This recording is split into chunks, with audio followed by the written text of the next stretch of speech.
네, 이 시간 우리 그동안 성령님에 관한 하나님의 말씀을 들었습니다. 우리 안에 계시는 보혜사 성령님이 어떤 분이신지를 그동안 살펴봤는데요.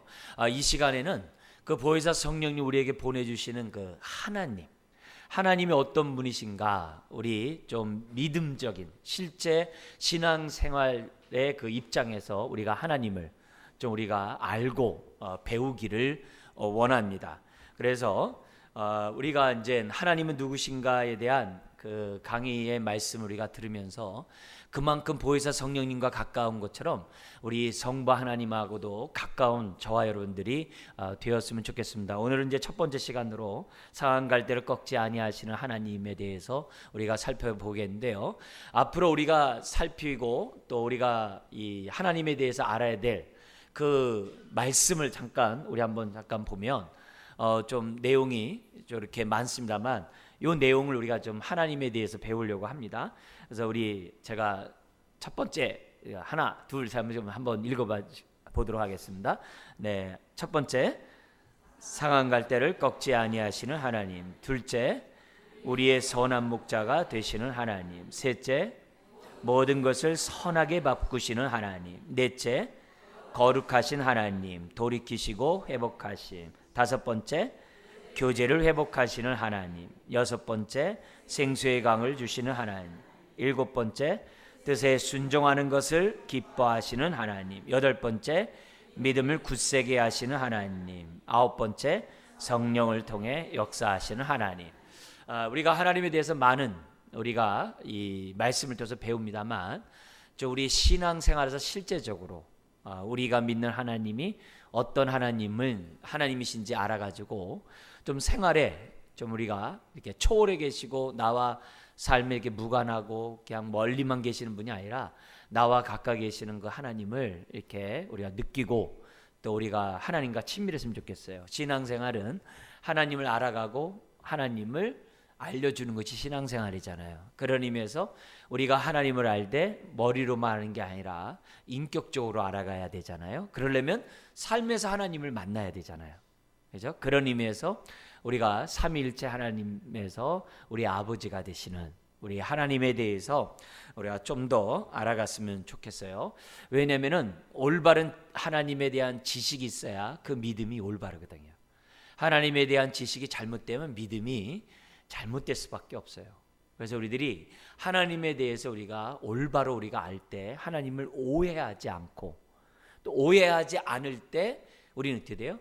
고난 중에서도 위로를 받을 수 있고 슬픔 가운데서도 소망 가질 수 있고 너무나도 낙심되고 좌절되는 순간 속에서도 하나님의 위로를 우리가 받을 수가 있거든요. 두려움에 빠질 수밖에 없는 그런 상황에서도 두려움을 이길 수 있는 저와 여러분들이 돼야 되잖아요. 그죠? 그래서 어둠의 영적 전쟁에서도 우리가 영적 마귀를 무서워하는 게 아니라 마귀가 우리를 무서워서 피하는 그런 사람들이 돼야 되잖아요. 이제 그런 의미에서 이런 모든 일들이 이루어지는 것은 뭐냐? 하나님에 대한 바른 지식이 있느냐 없느냐와 연관되어 있는 거예요. 그러니까 바울이 오죽하면 에베소 교인들을 향하여 뭐예요? 하나님을 너희들이 인격적으로 알기를 내가 기도하노라 이렇게 얘기하잖아요. 굉장히 중요한 거거든요. 그래서 우리들의 신앙이 하나님을 인격적으로 알아야지 우리가 이 책에서만 하나님을 알면 안 되거든요. 삶에서 하나님을 만나야 되거든요. 자, 이제 그런 가운데 오늘 이제 하나님을 아는 지수의 자라가자의 첫 번째가 상한 갈대를 꺾지 아니하시는 하나님. 이런 하나님을 이제 저와 여러분들이 알았으면 좋겠습니다. 하나님의 말씀은 우리 마태복음 12장 17절부터 21절의 말씀인데요. 이거는 마태가 예수님의 행적을 보고 이사야 선지자 예언의 말씀을 인용하면서 이 이사야 선지자의 예언의 말씀이 오늘 응하였다라는 것을 알기 위해서 쓴 그 말씀 가운데 한 부분이에요. 근데 이런 말씀을 이사야 선지자가 한 상한 갈대 이 말씀을 왜 했냐면은 예수님이 안식일 날 병든 자를 이제 손 마른 자를 고치십니다. 안식일 날 손 마른 자를 고친 거에 대해서 당연히 회당장은 싫어했겠죠. 그리고 그것 때문에 바리새인들이 예수님을 죽이려고 책잡았겠죠. 이제 그런 상황 가운데 이 모든 것을 보면서 마태가 이사야 선지자의 예언의 말씀이 응했다라고 기록한 거예요. 그래서 여기 이제 다 기록되어 있지 않습니다만은 제가 그 이사야에 있는 말씀을 제가 통째로 한번 인용한다면 한번 들어봐 주세요. 보라, 내가 택한 종 곧 내 마음에 기뻐하는 바 내가 사랑하는 자로다.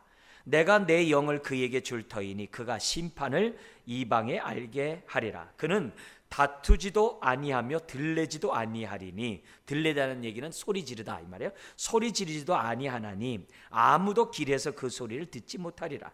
상한 갈대를 꺾지 아니하며 꺼져가는 심지를 끄지 아니하기를 심판하여 이길 때까지 하리니 또한 이방인들이 그의 이름을 바라리라. 이렇게 이사야의 예언의 말씀을 이제 통째로 인용하면서 기록한 거예요. 이제 그 가운데 오늘 이 말씀은 20절에 있는 그 말씀을 여기에다 이제 기록해 놨습니다. 자, 여기에서 나오는 볼 때 예수님은 그 손 마른 자를 안식일 날 안식하지 못하는 자를 치유함으로 그에게 안식과 위로와 자유를 줬잖아요. 근데 그 예수님이 행하는 그 일이 어떤 마음으로 했냐면은 상한 갈대를 꺾지 아니하고 꺼져가는 심지를 끄지 아니하시는 마음으로 그 병든 자를 고쳤다는 거예요. 근데 그 마음이 성부 하나님의 마음이잖아요. 우리는 예수님은 아버지의 뜻을, 아버지의 마음을 우리에게 100% 드러내신 분이 예수님이시잖아요. 그래서 우리는 예수님의 언행 심사를 통해서 하나님이 어떤 분인지 우리는 아는 사람이잖아요. 그렇잖아요? 그래서 예수님은 철저하게 보이지 않는 하나님을 우리에게 보이신 분이 예수님이란 말이에요. 그래서 우리는 하나님을, 성부 하나님을 알려면 반드시 예수 그리스도를 알지 않으면 안 되게 돼 있어요. 그래서 예수 그리스도를 통하여 우리가 하나님을 아는데 예수님의 그런 병 고치는 행위가 하나님의 마음의 반영이라고 지금 우리들에게 말씀하고 있는 거예요. 자, 그 밑에 있는 거 우리 한번 읽겠습니다. 신앙생활은 하나님을 알아가고 알려주는 것이다. 오늘부터 하나님을 알아가자는 주제를 가지고 우리가 믿는 하나님에 대하여 더욱더 온전히 알고자 합니다. 이렇게 이제 해놨어요. 자, 그래서 다음 볼에 보면 요 20절에 우리가 지금 방금 나와 있는데 크게 두 가지를 우리에게 보여주고 있습니다. 우리 첫째, 우리 한번 읽겠습니다. 상한 갈대를 꺾지 아니하며 꺼져가는 심지를 끄지 아니하시는 분. 이게 이제 성부 하나님이고 성자 하나님이시죠. 자, 그러면서 둘째, 우리 한번 같이 한번 읽겠습니다. 이런 마음을 심판하여 이길 때까지 하시는 분. 거기 그 말씀에 심판하여 이길 때까지라고 되어 있거든요. 그러니까 여기 심판하여 이길 때까지란 말은 뭐냐면은 끝까지 상한 갈대를 꺾지 아니하는 긍휼한 마음, 인자한 마음, 꺼져가는 심지도 끄지 아니하시는 그 긍휼함과 그 인자하심은 어떻게 돼요? 끝까지 행하시겠다는 거예요. 그게 심판하여 이길 때까지란 말은 그런 뜻이거든요. 그러니까 예수님은 아주 그냥 처음부터 끝까지 하나님의 이런 긍휼, 자비, 인자함을 나타내기 위해서 오신 분이라는 거예요. 그래서 저는 그 요한복음 13장에서 어떤 그 말씀, 이 말씀과 연관해서 어떤 말씀을 좋아하냐면 우리 예수님이 승천하시기 전에 이제 제자들의 그 낙심하고 있는 그 제자들을 향해서 이제 우리 주님이 이제 위로의 말씀을 하시잖아요. 그러면서 보혜사 성령님이 오실 것이라는 말씀을 하시잖아요. 근데 그 요한복음 13장이 뭐냐면 제자들을 사랑하실 때 끝까지 사랑하시니라. 그 끝까지라는 단어가 변치 않는 그 단어가 사실 그게 얼마나 은혜가 되는지 몰라요. 그 얘기를 지금 하고 있는 거예요. 예수님이 어떤 분이냐? 상한 갈대를 꺾지 않고 꺼져가는 심지도 끄지 아니하시는 그 마음을 끝까지 우리들에게 보여주신 그런 분이라는 것을, 이 얘기는 하나님이 우리들을 향해서도 역시 동일한 마음을 갖고 있다는 것을 우리들에게 두 가지로 이제 보여주는 거예요. 그래서 우리 하나님은 시건치 아니하신다 했어요. 거짓말하지 못한다 그랬어요. 그래서 우리는 그런 것들을 예수님의 삶을 통해서 저와 여러분들이 우리가 알아야 되고 또 뭐예요? 배워가야 한다는 것. 이게 굉장히 중요해요. 이게 살아있는 믿음이에요. 이게 살아있는 지식이에요. 이걸 우리들이 믿고 우리의 삶 속에서 믿음으로 하나님 앞에 나아가면 하나님의 기쁨을 받으시고 영광 받으시고 우리에게 역사하시는 거죠. 여러분, 지금도 주님은 어떻게 돼요? 상한 갈대와 꺼져가는 심지를 끄지 아니하시는 하나님이라는 것을 우리들에게 보여줍니다. 자, 그러면서 B번 잠깐 보면 B번 한번 읽어볼까요? 하나님이 심판하여 이길 때까지 변치 않고 긍휼을 행하는 대상이 누구냐? 이 얘기를 좀 더 보면 이 대상이 뭐로 되어 있어요? 상한 갈대와 꺼져가는 심지와 같은 인생. 오늘 저와 여러분이죠. 네. 저와 여러분들의 인생이 어떠냐? 상한 갈대와 꺼져가는 심지라고 얘기해요. 이렇게 보면 저는 아닌데요. 저는 아주 싱싱한데요. 저는요 불빛을 뭐 잘하고 있고, 저는 이 세상 보더라도 쓸모가 있고, 이 세상 보더라도 저는 괜찮고, 이 세상 보더라도 부러울 게 없는데요. 그렇게 교만하면 안 되는 거겠죠. 이런 걸 뭐냐면 하나님 앞에서 상한 갈대와 같고, 하나님 앞에서 뭐예요? 꺼져가는 심지와 같다는 것이 지금 뭐예요? 오늘 본문이에요. 사실 우리가 잘났다라고 얘기하지만은 공부 잘해가지고 서울대 갔더니 서울대에서도 자보다 잘하는 사람이 더 있는 거예요. 서울대 수석으로 졸업했더니 아이고 미국에 가서 유학 가서 해보니까요 자기보다 더 머리숱 사람이 더 세고 너무 많은 거예요. 그 사람들 앞에서 보면 이제 절망감을 느낀다고 얘기를 해요. 그렇게 막 머리가 명석한 사람도 그 앞에 가면 절망감을 느낀다는 거예요. 그래서 실제적으로 몰라서 그렇지 세상 사람들은 다 마음속에 이 편안함이 없거든요. 비교의식 속에서 사람들이 참 답답함 가운데 살아가고 있는 것이 현실이에요. 그리고 우리도 나도 모르는 사이에 이 세속화돼 가지고 사람들을 볼 때마다 얼마나 그 사람이 유익한가, 유용한가, 얼마나 쓸모 있는가, 이런 걸로 자꾸 봐요. 이게 이제 미국의 그런 이 실용주의, 이 철학, 이 뒤를 비롯한 이런 실용주의 그런 철학자의 영향이 이미 우리나라에도 이미 교육학 속에서 너무 팽배되어 있기 때문에 사람들을 다 점수를 매겨버리거든요. 다 이런 사람이 되다 보니까 어떤 인격적인 부분들이 없죠. 그래서 점수로 매기는 이 세상 속에서 있다 보면은 사람들이 어떻게 돼요? 자꾸 유용성을 따지고 쓸모 있냐 없냐는 것을 따지고 있는 이런 세상 속에 있는 것이 오늘 현실들이에요. 네. 어떻게 보면 그래요. 그리고 우리가 끓음나는 인생인데도 불구하고 사실 꺼져가는 심지는 끓음을 내잖아요. 끓음을 낸다는 것은 주변에 불편함을 주고 부담을 주고 또 손해를 주고 여러 가지 이렇게 아픔을 준다는 그런 말이 이 끓음을 낸다는 거거든요. 사실 우리들이 남들의 상처를 줄 때가 또 얼마나 많아요. 어쨌든 그런 모습을 아주 통칭해서 하는 그런 말들이 상한 갈대와 꺼져가는 심지야. 근데 우리 하나님 어떻게 돼요? 그런 인생을 끄지 않고 꺾지 않는다라고 기록하고 있는 거예요. 우리 하나님은 절대 상한 갈대, 뭐 쓸모 있냐 없냐 그런 것 때문에 꺾질 않아요. 그래서 감사하게도 법계 나무의 재료가 뭐예요? 백향목 아니라고 그랬어요. 뭐예요? 씨띠나무라 그랬어요. 씨띠나무는 뭐냐면 광야에서 그냥 굴러다니는 땔감용이에요. 가시 나무와 같은 그런 그 나무예요. 근데 그 나무를 가장 귀중한 법계를 만들거든요. 그게 우리들이에요. 저와 여러분들이에요. 그러니까 이런 부분에서 우리들이 기본적으로 하나님이 나를 보시는 안목은 뭐냐? 하나님의 형상을 따라 지음받은 우리들의 뭐예요? 사람들로, 또 믿는 사람들의 자녀로 저와 여러분들을 보신다는 거예요. 악인에게도 비와 해를 갖다가 동일하게 주시는 분이에요. 그런 하나님이라는 것을 기본적으로 우리들에게 가르쳐주고 있다는 거죠. 우리 하나님은 우리들이 보는 것처럼, 세상 사람들이 보는 것처럼 사람들을 보지 않아요. 나를 보지 아니하시고 오히려 어떻게 돼요? 긍휼의 대상으로, 사랑의 대상으로 보신다는 거예요. 언제까지요? 심판하여 이길 때까지 나를 보신다는 것이 기본적으로 나타나요. 그래서 우리 1번, 2번 같이 한번 읽겠습니다. 1번, 인간적으로 보면 정말 볼품없고 쓸모없고 가치없는 인생이다. 두 번째, 이런 인생에게 긍휼만 아니라 어떻게 돼? 심지어 존귀하게 대하시는 분이 우리 아버지시다. 그러니까 성령이 우리 안에 계시는 거 아니겠어요? 나 같은 사람에게, 누추한 나에게 그걸 생각하라는 거예요. 우리 좀 더 이렇게 보면, 우리 2번에 다음 보면 상한 갈대의 말에 대해서 좀 볼게요. 우리가 언제 상한 갈대와 같은 마음을 가질까요? 언제? 뭐 내가 이 세상 살면서 실패했을 때, 좌절했을 때, 어떤 낙심한 일을 경험할 때 우리가 이런 상한 갈대와 같은 마음을 가질 수 있죠. 그러나 성경에서 말하는 그런 마음은 그런 얘기하는 게 아니에요. 물론 그런 마음을 아픔이 상하겠죠. 그런 얘기하는 게 아니에요. 심지어는 세상의 불법과 불의 때문에, 압제 때문에 겪는 그런 상한 마음도 있을 수 있겠죠.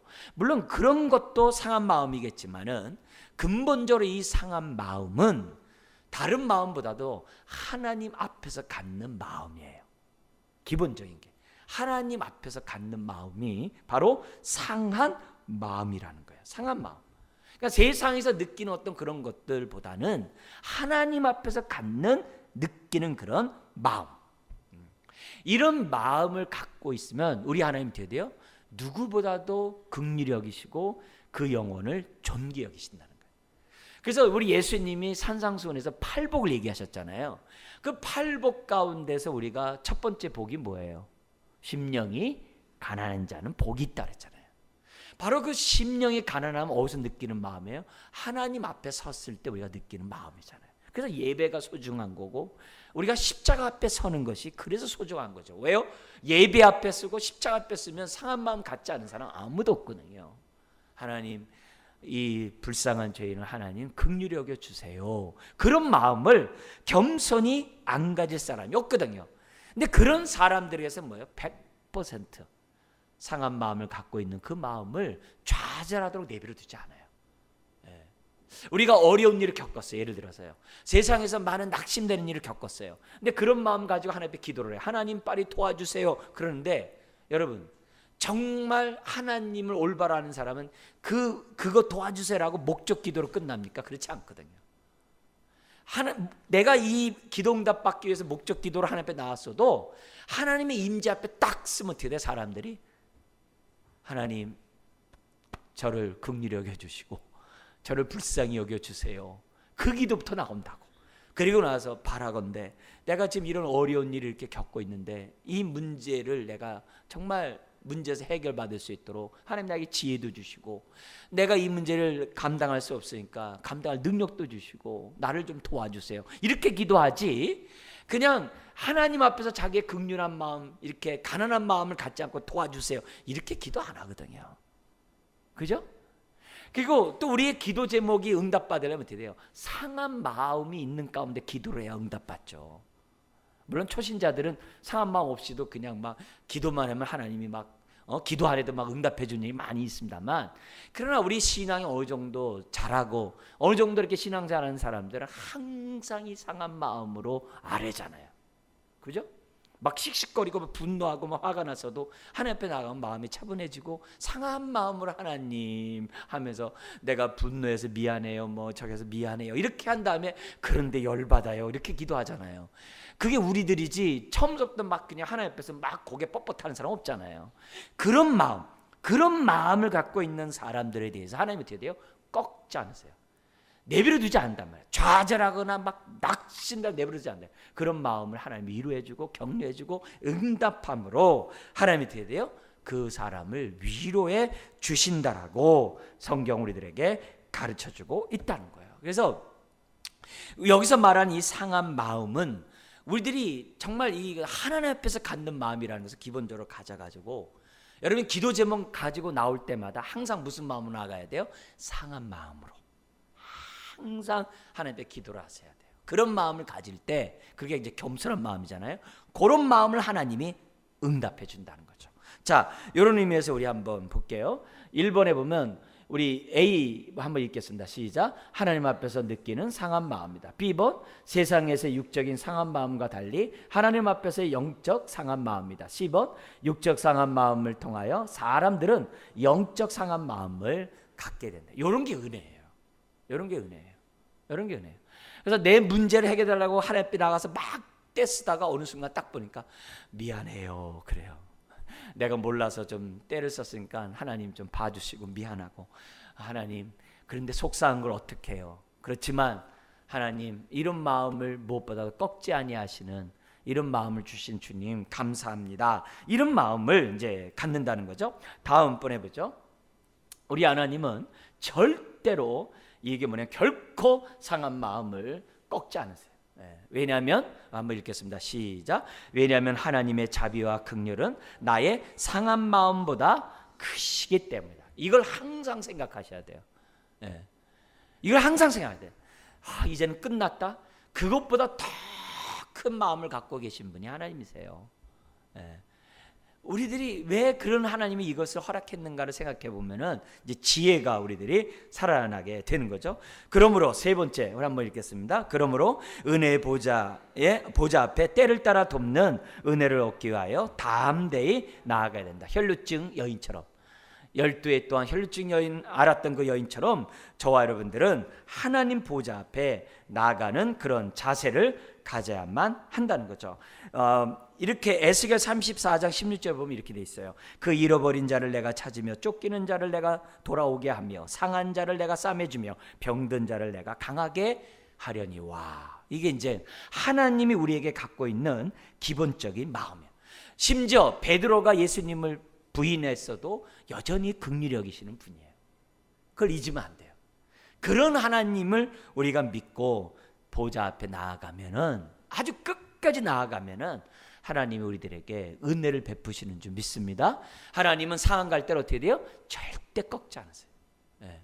우리 하나님은 내가 당한 그 꺾임을 받은 그 아픔보다도 더 크신 분이에요.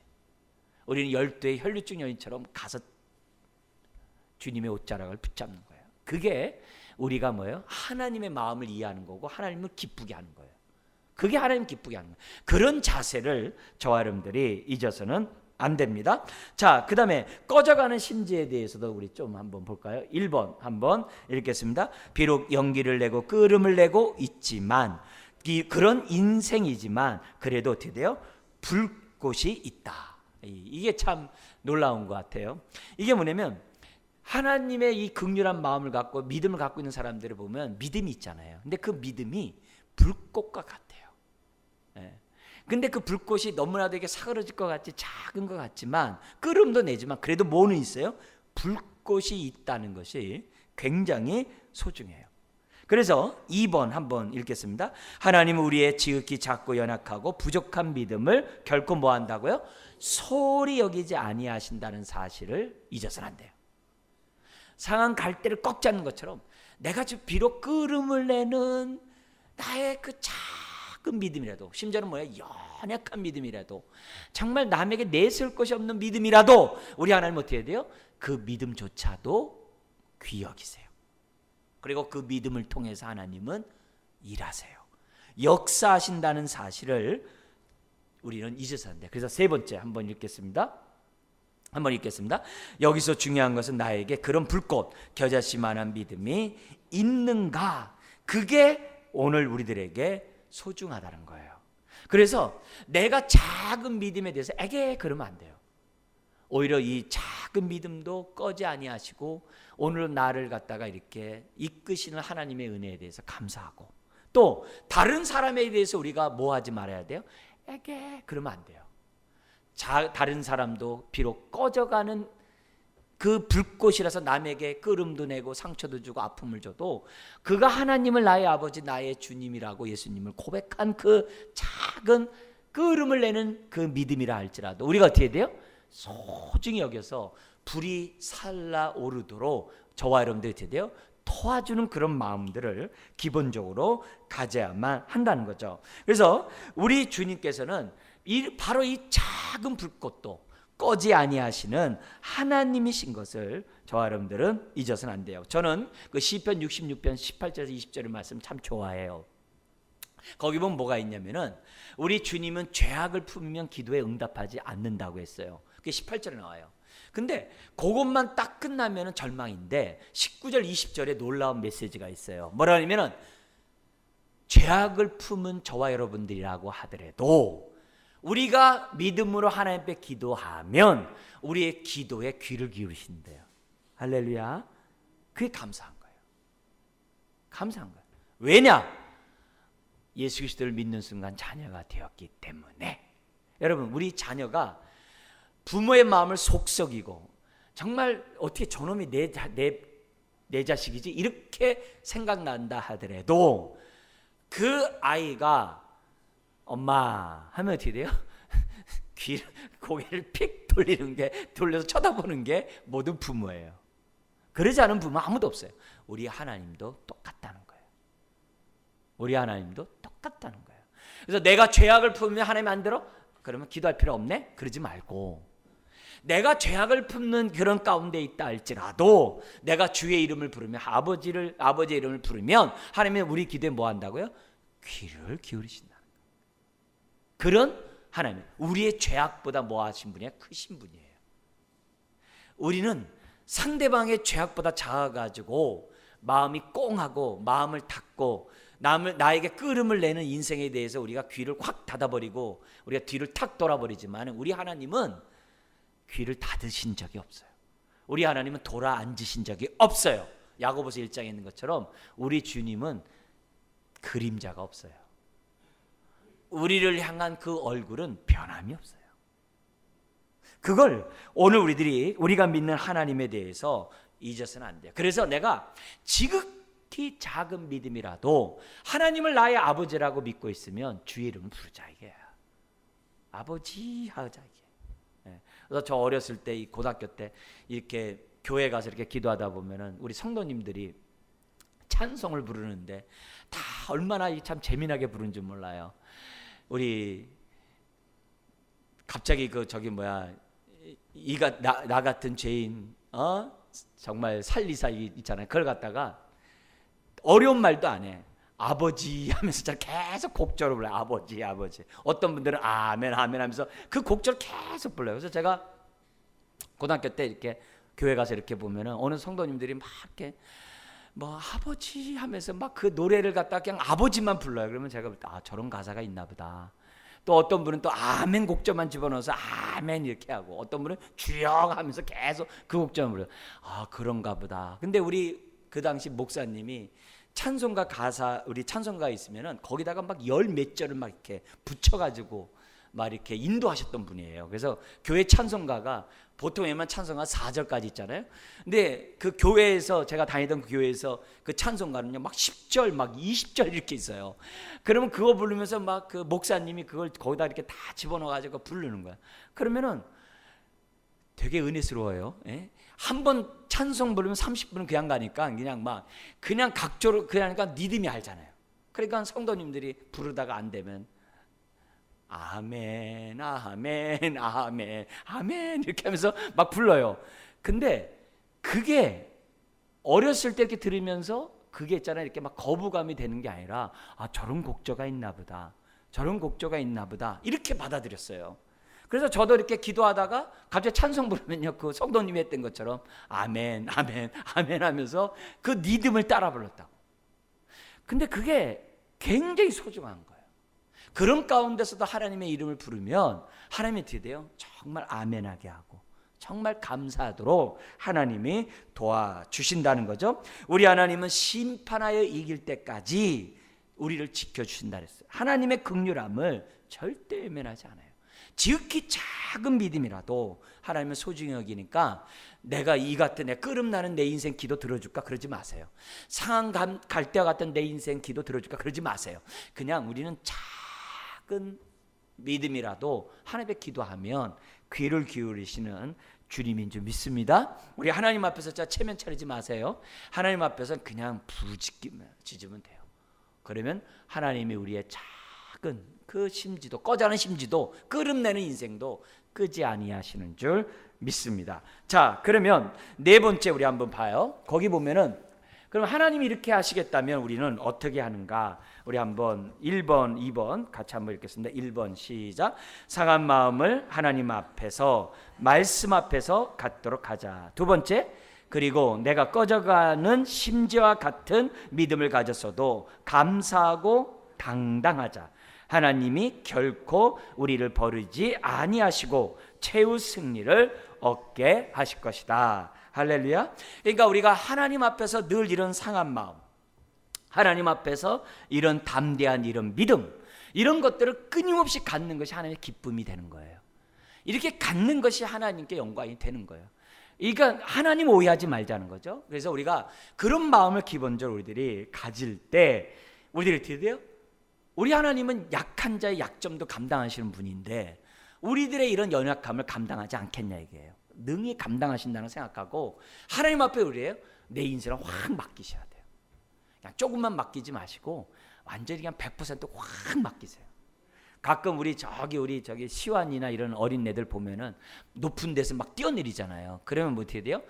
그냥 부모인 줄 믿고 하면서 그냥 막 애들 날르잖아요. 막 어떤 애들은. 그래도 어떻게 돼요? 그걸 다 받아주잖아요. 우리 주님은 다 받아주세요. 그걸 우리들이 기본적으로 생각하자 이게요. 자, 그러면서 다섯 번째 우리들이 또한 생각할 것이 있어요. 한번 읽겠습니다. 또한 이제는 주변의 지체들에게 나를 향하여 가지셨던 하나님의 긍휼을 나눠주자. 이런 말을 해요. 우리 결혼해가지고 애를 낳으면은 그 애를 낳으면은 자기 엄마가 그렇게 보고 싶다고 그래요. 아니, 그런 얘기를 제가 많이 들었어요. 애를 낳으면은 엄마가 보고 싶다는 거예요. 그리고 애를 키우면은 엄마가 생각난다는 거예요. 나 같은 자를 키우려고 얼마나 고생했는가. 그래서 애를 낳아봐야 어른이 된다는 말을 제가 많이 들었거든요. 근데 이게 왜 중요하냐면은, 영적인 진리를 이렇게 연결해서 볼 때 왜 중요하냐면은, 내가 하나님으로부터 긍휼함을 받는 은혜를 받았잖아요. 받았을 때는 잘 몰라. 근데요, 내가 남에게 해사라는 고통 가운데 긍휼을 딱 베풀어 보면요, 하나님의 그 긍휼을 느껴요. 그 긍휼을 알게 된다는 거예요. 이게 놀라운 거예요. 왜냐하면 우리가 남에게 긍휼을 베푸는 그것은요, 해사라는 고통이 따르거든요. 갈라디아서 4장 19절에 있는 것처럼 해산의 고통 없이는 남에게 긍휼을 못해요. 왜요? 우린 이기적이거든요. 우리는 정욕적이거든요. 우리는 수준을 자꾸 논하거든요. 우리는 상한 갈 때는 쓸모없다 꺾어버리거든요. 꺼져가는 심지어 끓음내냐고 확 그냥 물 끼얹어버리거든요. 그게 우리인데, 그런 사람에게 내가 긍휼을 베풀어 보면 쉽지 않다는 걸 알아요. 그러면 내가 어떻게 돼요? 그런 해산하는 고통 가운데 내가 어떻게 돼요? 그에게 긍휼을 베풀면 그것도 어떻게 돼요? 심판하는 때까지 끝까지 긍휼을 베풀다 보면은 이상하리만큼 그때마다 하나님의 그 긍휼함이 나에게 강같이 이렇게 흘러온다는 거예요. 이게 이제 놀라운 거죠. 이걸 우리가 해야 하나님을 내가 알아간다라고 말할 수 있는 거예요. 내가 나만 누리는 거 가지고는 안다라고 말할 수 없어요. 내가 상한 갈대임에도 불구하고 긍휼함을 베풀고, 꺼져가는 심짐에도 불구하고 긍휼함을 베풀려고 하면 이상하리만큼 하나님의 은혜가 있다는 거예요. 그래서 1번 한번 읽어볼까요? 나의 연약하고 죄악보다 더 큰 하나님의 긍휼을 맛봤으면 남들도 맛보게 하자. 2번 읽겠습니다. 연약하고 힘들고 상한 갈대와 같은 지체들을 보면 품으려고 하자. 지극히 작은 믿음이라도 갖고 있는 것을 보면 뭐 하자고요? 격려하도록 하자. 세 번째, 우리가 피차 상한 갈대와 같고 꺼져가는 심지와 같음을 인정하고 서로 도와주려고 하자. 그러면 그럴수록 하나님의 긍휼한 마음을 저와 여러분들이 경험할 수 있다는 거예요. 이게 뭐예요? 갈릴리 바다같이 받았으면은 물을 요단강으로 내보내야죠. 사해바다같이 품고자 하면은 나도 죽고 남도 죽어요. 나에게 긍휼함을 베푸신 이유는 베풀라는 거거든요. 자, 마지막 나가는 말 우리 한번 보면서 주님 나에게 베푼 그 긍휼함을 다시 한번 생각하기를 원하는데, 같이 한번 읽겠습니다. 하나님이 우리를 지켜주신다고 하셨다. 승리하게 하실 것이다. 영적 상한 심령을 해결한 자들은 육적 상한 마음을 능히 해결해 나간다. 과거에 크게 보였던 삶의 문제들이 그렇게 크게 보이지 않는다. 왜냐하면 나의 고통 문제보다 더 크신 하나님을 만났기 때문이다. 그러니까 우리들이 이 하나님을 알되 성경에서 우리가 배웠잖아요. 근데 이런 하나님을 어디서 만나야 되는가요? 삶에서 만나자. 이게. 그러려면 어떻게 되느냐? 하나님의 마음을 내가 알고 이해하고 받아들이고, 그래서 하나님 앞에서 내가 주눅들거나 의기소침하거나 삐죽거리지 말고, 나를 갖다가 있는 그대로 탕자의 아버지가 안듯이 나를 안으신 분임을 우리가 좀 알고, 나도 어떻게 돼? 이제는 그 사랑을 자꾸 나타내자. 나타낸 만큼 그 사랑이 나에게 더욱더 내가 온전해질 수 있다는 것을 성경 우리들에게 가르쳐줘요. 그렇게 우리가 하나님을 계속 알아가기를 주의 이름으로 축원드립니다. 기도하겠습니다. 하나님.